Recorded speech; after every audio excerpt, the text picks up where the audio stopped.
हरियाणा में इलेक्ट्रिक वाहनों को बढ़ावा देगी सरकार। मंत्री अनिल विज ने ईवी निर्माता कंपनियों के अधिकारियों के साथ की बैठक। हाईवे के किनारे चार्जिंग स्टेशनों के अलावा लंबी दूरी वाले यात्रियों के लिए रेस्ट हाउस का भी दिया सुझाव। गुरुग्राम से संदिग्ध रोहिंग्या और बांग्लादेशियों के खिलाफ बड़ी कार्रवाई की तैयारी। संदिग्ध प्रवासियों के लिए 4 डिटेंशन सेंटर बने। चारों सेंटर के इंचार्ज की नियुक्ति के भी आदेश। गुजरात में सीएम मान और अरविंद केजरीवाल ने भरी हुंकार। किसान और पशुपालन महापंचायत के जरिए भाजपा सरकार पर साधा निशाना। बोले गुजरात में चल रही है बीजेपी और कांग्रेस गठबंधन वाली सरकार। हिसार में पुलिस हिरासत में एक युवक की मौत। गुस्साए परिजनों ने पुलिस चौकी में किया भारी हंगामा। मंगाली पुलिस चौकी में जड़ा ताला। कुरुक्षेत्र में पेहवा रोड पर बस और क्रेटा कार की टक्कर। हादसे में 2 लोगों की मौत, 5 घायल। 3 घायलों को अस्पताल में करवाया गया भर्ती। नूह के रहना गांव में तेंदुए का आतंक। तेंदुए ने बाड़े में घुसकर 6 बकरियों को बनाया अपना शिकार। लोगों ने प्रशासन से लगाई मदद की गुहार। शिमला के 3 स्कूलों को बम से उड़ाने की धमकी मिली। स्कूल करवाए गए खाली। बम स्क्वाड की टीम ने जांच की। झींडा और दादूवाल के बीच खींचतान के बीच HSGMC का बड़ा फैसला। जगदीश झींडा ने धर्म प्रचार कमेटी समेत सभी सब कमेटियां की भंग। दादूवाल ने बताया तानाशाही वाला फैसला। भारी बारिश से भिवानी के कई गांव पानी में डूबे। खेतों के साथ साथ गांव और घरों में भरा बारिश का पानी। गुस्साए लोगों ने दी रोड जाम करने की चेतावनी। कुरुक्षेत्र में अंतर्राज्यीय युवा आदान प्रदान कार्यक्रम का शुभारंभ। 3 दिनों तक चलने वाले कार्यक्रम का खेल राज्य मंत्री गौरव गौतम ने किया उद्घाटन। 24 राज्यों के करीब 600 युवा कार्यक्रम में ले रहे हिस्सा।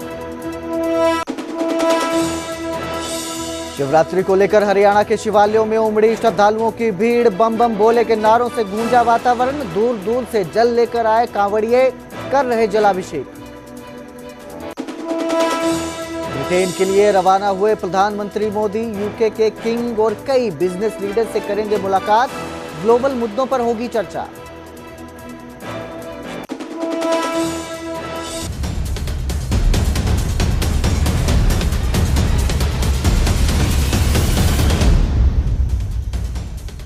नमस्कार, स्वागत है न्यूज 18 पंजाब हरियाणा में। मैं आपके साथ कुलदीप भारद्वाज।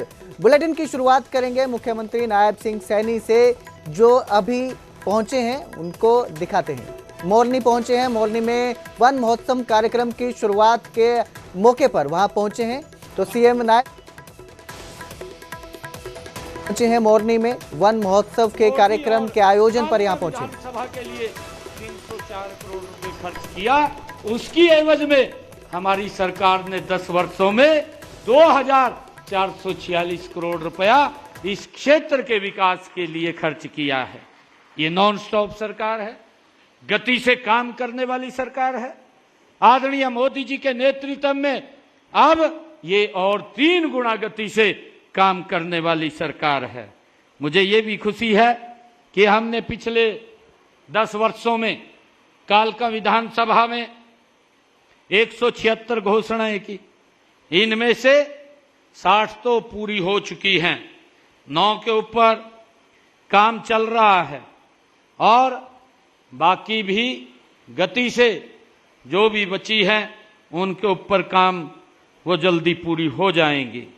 और मुझे ये भी खुशी है कि आज ये आप इतनी संख्या में इस मोरनी के अंदर आए हैं। आप प्रकृति और पर्यावरण के प्रति कितना सजग हैं, ये इस बात का महत्व है। यह केवल एक वन महोत्सव नहीं है, यह एक जन आंदोलन है। आपकी यह उपस्थिति, आपकी यह ऊर्जा मुझे विश्वास दिलाती है कि हम मिलकर के हरियाणा को एक हरा भरा और स्वस्थ प्रदेश बनाने के अपने संकल्प को हम मिलकर के अवश्य पूरा करेंगे। ये एक व्यक्ति का, या एक डिपार्टमेंट का या एक वर्ग का ये कार्य नहीं है। जो टारगेट अभी हमारे अधिकारी दे रहे थे कि हम लगभग 2 करोड़ 10 लाख पौधे अब की बार लगाएंगे, हमें निर्णय लेना चाहिए कि ये टारगेट हम 1 दिन में भी अचीव कर सकते हैं और लगातार हम 1 महीने के अंदर भी। हमें ये आज संकल्प लेने की आवश्यकता है कि हर व्यक्ति 1 पेड़ अवश्य लगाएगा और 1 पेड़ लगा करके उसका रक्षण और संरक्षण करेगा। मैं आप लोगों के बीच में इस बात के लिए कहना चाहता हूं कि जो ये क्लाइमेट चेंज और जो प्रकृति का संतुलन ये हो रहा है, इसके अंदर आने वाली पीढ़ियों को एक बड़ा लाभ मिलेगा। अगर हम देखते हैं, हम आज मोरनी के अंदर हैं, मोरनी का आप यहां का टेम्परेचर देखिए। अगर आप नीचे हरियाणा के अंदर हिसार की तरफ या हमारे भिवानी की तरफ चले जाएंगे तो वहां का टेम्परेचर देख लीजिए, एकदम उसके अंदर आपको अंतर नजर आता है।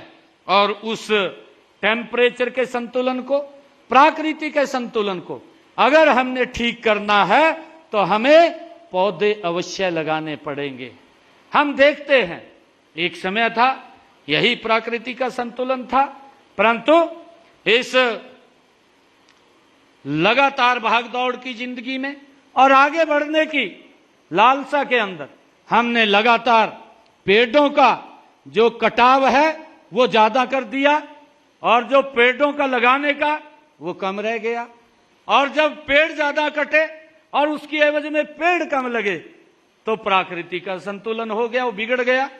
और बिगड़ा तो उसका कहीं ना कहीं असर मानवता पे भी पड़ता है और मानव शरीर पे भी पड़ता है। हम सब इसके प्रति सचेत भी रहें। इस बात को लेकर के हमने इसको ध्यान देने की आवश्यकता है। यह मुझे ये कहा भी गया है कि वृक्ष रक्षति रक्षत है, अर्थात वृक्षों की रक्षा करते रहें और वृक्ष उनकी रक्षा करते हैं। ये हमारी प्रकृति के अंदर है। अगर हम किसी की रक्षा करेंगे तो ये प्रकृति हमारी रक्षा करेगी। अगर हम वृक्षों की रक्षा करते हैं तो वृक्ष हमारी रक्षा करते हैं। तो हमें इस संतुलन को बना करके रखना चाहिए। हम जानते हैं कि भारतीय संस्कृति में प्राचीन काल से ही वृक्षों का बड़ा महत्व रहा है। वृक्ष हमारी धार्मिक आस्था से भी वो जुड़े हुए हैं, धार्मिक आस्था के एक प्रतीक भी हैं। यही कारण है कि हमारे जो ऋषि मुनि, उन्होंने हमारे पूर्वजों ने प्राचीन ग्रंथों में वृक्षों का काफी गुणगान भी किया है। वृक्षों के महत्व को समझते हुए हमारे देश के यशस्वी प्रधानमंत्री आदरणीय नरेंद्र मोदी जी ने 5 जून 2024 को विश्व पर्यावरण दिवस के अवसर पर दिल्ली में बुद्ध जयंती पार्क में पौधारोपण करते हुए 1 पेड़ मां के नाम अभियान, एक अनूठा अभियान, उसकी शुरुआत आदरणीय नरेंद्र मोदी जी ने की है। आदरणीय प्रधानमंत्री जी का कहना है कि जितना सम्मान हम अपनी जन्म देने वाली माता को देते हैं, उतना सम्मान हम हमारा पालन पोषण करने वाली माता को हमें देने की जरूरत है, आवश्यकता है। और इसके लिए हमने अपनी मां के नाम 1 पेड़ अवश्य लगाना चाहिए। मां का तो सम्मान होता ही है, साथ ही धरती मां का भी रक्षा होगी। ये आदरणीय प्रधानमंत्री जी ने बुद्ध जयंती पार्क के उद्घाटन अवसर पर 1 पेड़ मां के नाम जब अभियान का शुभारंभ हो रहा था तो उन्होंने अपने शब्दों में कहे थे। और मुझे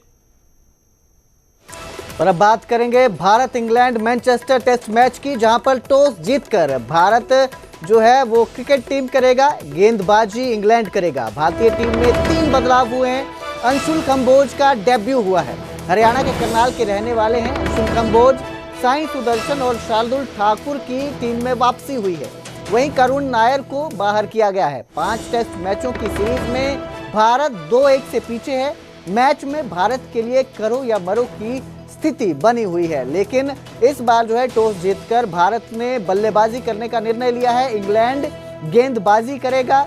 भारत इंग्लैंड मैनचेस्टर टेस्ट में जो अंशुल कंबोज है डेब्यू करने वाले हैं। हरियाणा के करनाल के रहने वाले हैं अंशुल कंबोज, जो इस मैच के साथ अपना डेब्यू करेंगे।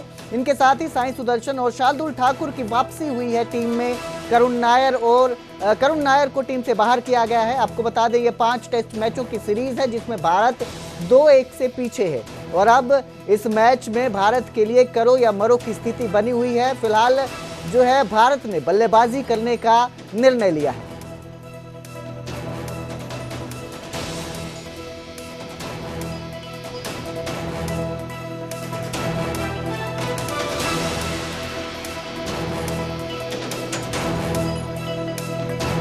हरियाणा सरकार ने पर्यावरण बचाने की दिशा में एक और बड़ा कदम बढ़ाया है। परिवहन मंत्री अनिल विज ने ईवी कंपनियों के साथ बैठक के बाद ऐलान किया है कि राज्य में इलेक्ट्रिक वाहनों को बढ़ावा मिलेगा और जरूरी ईवी इंफ्रास्ट्रक्चर विकसित किया जाएगा।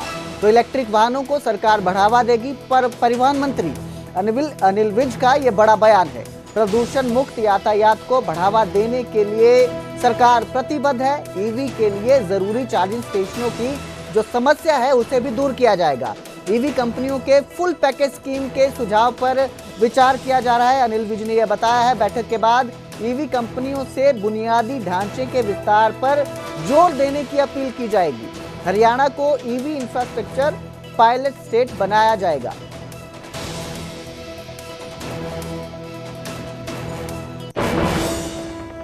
गुरुग्राम में अवैध रूप से रह रहे रोहिंग्या और बांग्लादेशियों पर शिकंजा कसने की तैयारी शुरू हो गई है। गृह मंत्रालय के आदेश के बाद गुरुग्राम पुलिस ने कार्रवाई तेज कर दी है। झुग्गियों में सर्च अभियान चलाया जा रहा है और 4 डिटेंशन सेंटर भी बनाए गए हैं। रोहिंग्या और बांग्लादेशियों पर पैनी नजर रखी जा रही है। संदिग्ध प्रवासियों के खिलाफ बड़ी कार्रवाई की तैयारी है। ये संदिग्ध प्रवासियों के लिए 4 डिटेंशन सेंटर बनाए गए हैं। चारों सेंटर के इंचार्ज नियुक्त करने के भी आदेश दिए गए हैं।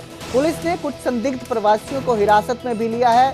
सभी लोगों के दस्तावेजों की जांच की जा रही है। गुरुग्राम के बादशाहपुर सेक्टर 10, सेक्टर 40 और मानेसर में डिटेंशन सेंटर बनाए गए हैं। गुरुग्राम पुलिस की तरफ से रोहिंग्या और बांग्लादेशियों की पहचान के लिए गुरुग्राम पुलिस की तरफ से मुहिम चलाई गई है। शहर की अलग अलग झुग्गियों में जाकर पुलिस जांच कर रही है।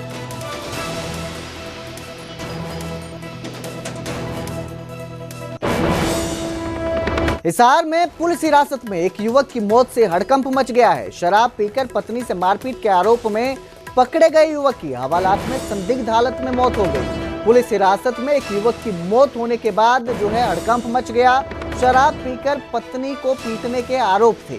शराब के नशे में युवक को पुलिस ने पकड़ा। युवक को हवालात में बंद कर दिया, लेकिन जब सुबह हवालात खोला गया, जब युवक को देखा गया तो वो मरा हुआ पाया गया, मृत हालत में पाया गया। मंगाली झारा के संजय कांटीवाला के रूप में जो पहचान हुई है युवक की। मृतक की पत्नी ने मंगाली चौकी पुलिस को मारपीट करने की शिकायत दी थी। इसी को लेकर युवक को पकड़कर पुलिस चौकी ले आई और हवालात में बंद कर दिया। लेकिन मृतक जो है वो युवक शराब का आदी था और हवालात में ही उसकी मौत हो गई। पुलिस कस्टडी में युवक की मौत के बाद भारी हंगामा हुआ।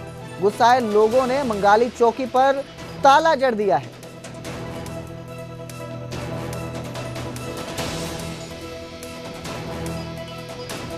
तो पुलिस हिरासत में युवक की मौत हो गई है, जिसके बाद लोगों में आक्रोश देखने को मिल रहा है। इस खबर पर ज्यादा जानकारी के लिए मेरे सहयोगी संदीप सैनी मेरे साथ जुड़े हैं।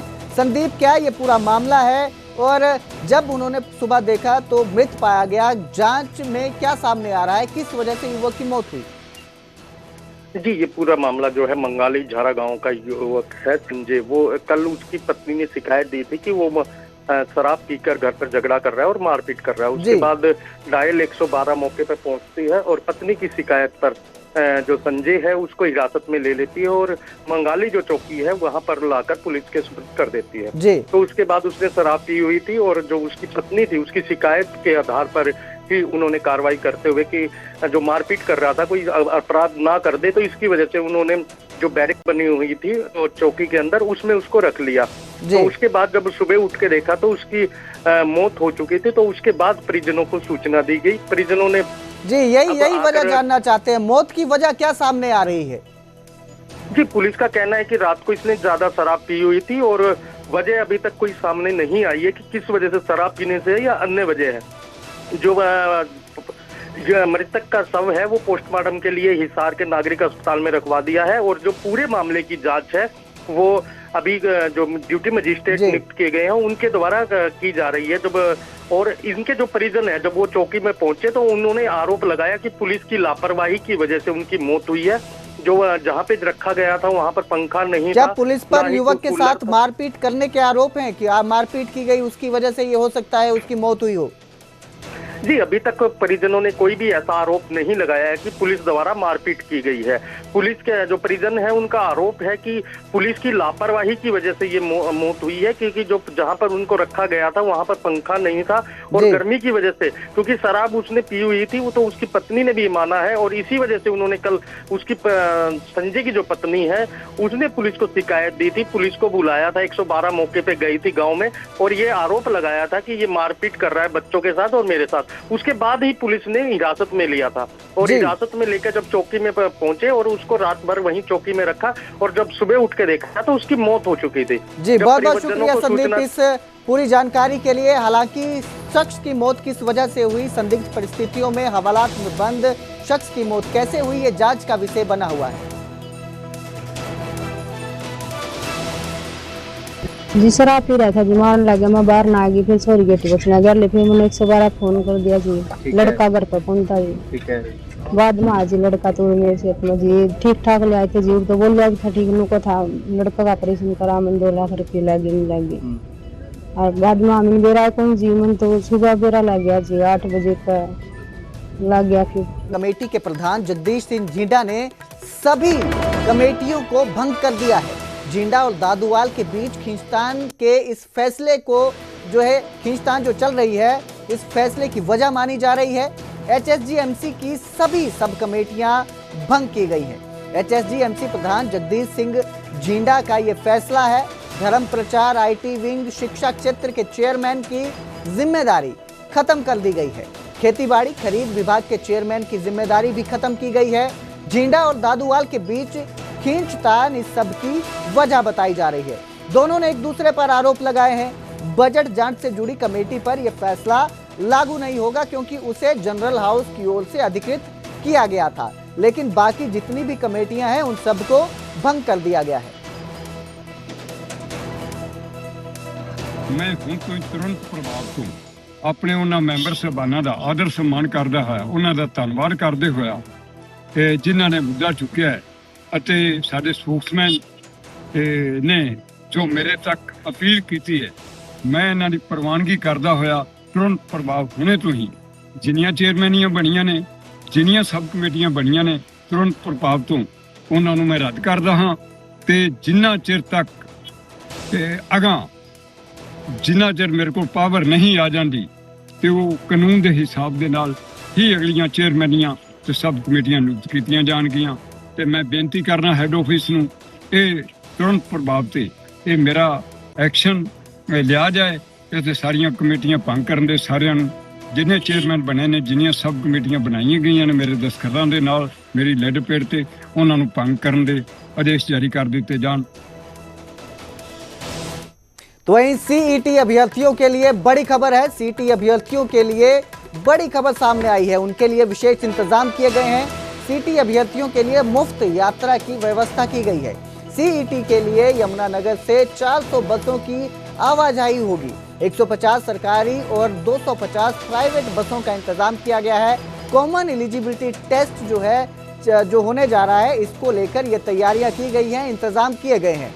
46,000 अभ्यर्थी यमुनानगर से चंडीगढ़ जाएंगे। अभ्यर्थियों को परीक्षा केंद्रों तक पहुंचाया जाएगा। 26 और 27 जुलाई को कॉमन एलिजिबिलिटी टेस्ट जो है वो होने वाला है।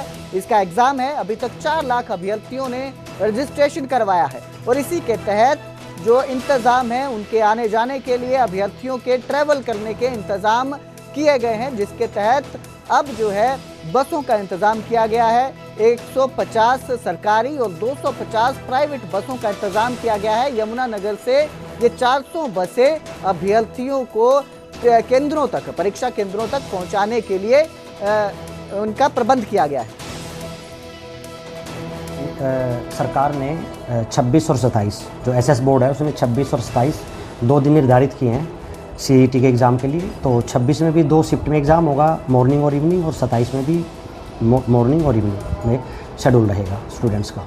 जहाँ तक यमुनानगर की बात है तो यमुनानगर में हमारे यहाँ पर शिफ्ट लगभग 11,500 बच्चे आ रहे हैं। तो यानी कि 4 दिन का मिला के चले तो लगभग 45 से 46,000 बच्चा 2 दिनों में यहाँ पे एग्ज़ाम देने के लिए आए। कॉमन एलिजिबिलिटी टेस्ट को लेकर प्रशासन की तैयारियां भी जोरों पर है। सीईटी परीक्षा केंद्रों पर जैमर लगेंगे, मेटल डिटेक्टर लगाए जाने के भी निर्देश जारी किए गए हैं। परीक्षा केंद्र के आसपास गाड़ी पार्किंग पर पाबंदी है। लोगों के जमा होने पर भी रोक लगेगी। 27 और 26 जुलाई को 2 सत्रों में जो कॉमन एलिजिबिलिटी टेस्ट का एग्जाम है वो होगा। सिरसा जिले में कुल 64 परीक्षा केंद्र बनाए गए हैं। परीक्षा को लेकर प्रशासन द्वारा नोडल अधिकारी, फ्लाइंग स्क्वाड और ड्यूटी मैजिस्ट्रेटों की नियुक्ति की जा रही है। तो प्रशासन भी कॉमन एलिजिबिलिटी टेस्ट के एग्जाम को लेकर तैयारियों में जुटा हुआ है और हर तरह की गाइडलाइंस का पालन करने की बात कर रहा है। समय सीईटी की तैयारी के लिए माननीय उपायुक्त महोदय के अध्यक्षता में मीटिंग हो चुकी है, जिसमें संबंधित विभागों के अधिकारी मौजूद थे। उनको स्पष्ट निर्देश दिए गए हैं कि भी वो इसको बिल्कुल फेयर तरीके से, बिल्कुल सही तरीके से नियमानुसार इसकी परीक्षा करवाई जाएगी। और इसमें जो नोडल ऑफिसर हैं वो माननीय अतिरिक्त उपायुक्त महोदय को बनाया गया है, और जो कोऑर्डिनेटर हैं वो डिस्ट्रिक्ट एजुकेशन ऑफिसर रहेंगे। और सिक्योरिटी के लिए जो हमारा माननीय एसपी साहब हैं वो पूरी मॉनिटरिंग करेंगे इनकी, और पूरी चारों तरफ जो सुरक्षा के है वो चौकसी रखी जाएगी। इसमें कुरुक्षेत्र में विशाल युवा सम्मेलन की शुरुआत हुई। अंतर्राज्यीय युवा आदान प्रदान कार्यक्रम का शुभारंभ किया गया। खेल मंत्री गौरव गौतम ने सम्मेलन का उद्घाटन किया। सरकार की ओर से कुरुक्षेत्र विश्वविद्यालय में यह आयोजन है। 24 राज्यों के करीब 600 युवा इसमें शामिल हो रहे हैं। आज से 25 जुलाई तक 3 दिनों का ये कार्यक्रम रहेगा। 25 जुलाई को समापन कार्यक्रम में सीएम सैनी भी मौजूद रहेंगे।